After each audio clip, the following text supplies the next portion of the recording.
ಜಾನ್ವಿ ಅವರು ಅವರ ಸಂಭಾವನೆಗಿಂತ ಜಾಸ್ತಿ ಅವರ ಕಾಸ್ಟ್ಯೂಮ್ಸ್ ಮತ್ತು ಜ್ಯುವೆಲರೀಸ್ಗೆ ಜಾಸ್ತಿ ಖರ್ಚು ಮಾಡಿದ್ದಾರೆ. ಯಾಕಂದರೆ ನೀವು ಹೇಳ್ತಾ ಇರ್ತೀರಾ 2 ತಿಂಗಳಿಂದ ನಾನು ಪರ್ಚೇಸ್ ಮಾಡ್ತಾ ಇದ್ದೆ ಅಂತ ಹೇಳ್ಬಿಟ್ಟು.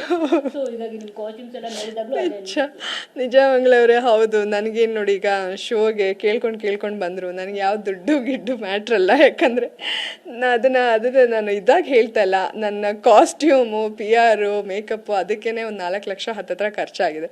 ಸೊ ನನಗೆ ಗೊತ್ತು ಬಿಗ್ ಬಾಸ್ ರೀಚ್ ಏನು ಅಂತ. ಇನ್ವೆಸ್ಟ್ ಮಾಡಿದ್ರು ಪರವಾಗಿಲ್ಲ, ಅದನ್ನು ಕೋಟ್ಯಾಂತರ ಜನ ನೋಡ್ತಾರೆ ಅಂತ ಹೇಳಿಬಿಟ್ಟು ನಾನು ಹೌದು ಇಷ್ಟೆಲ್ಲ ನಾನು ಇನ್ವೆಸ್ಟ್ ಮಾಡಿದ್ದೀನಿ.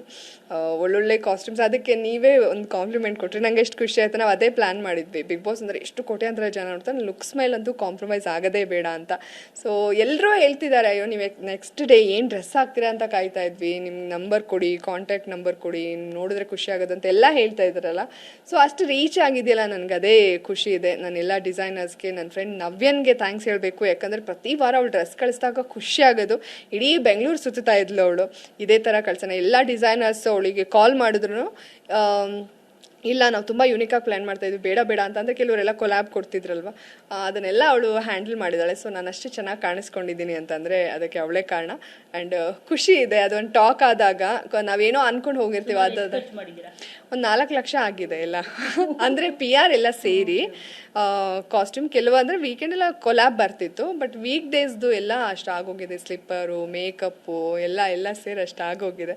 ಸೊ ಹಾಗಾಗಿ ನಾನು ಏನೇ ಕಾಡಿಬೇಡಿ ಬಂದ್ರೂ ಯಾವುದೇ ದುಡ್ಡಿಗಲ್ಲ, ಗೊತ್ತು ಒಂದು ಶೋ ರೀಚ್ ಎಷ್ಟಿರುತ್ತೆ ಅಂತ. ಸೊ ಅದಕ್ಕೋಸ್ಕರ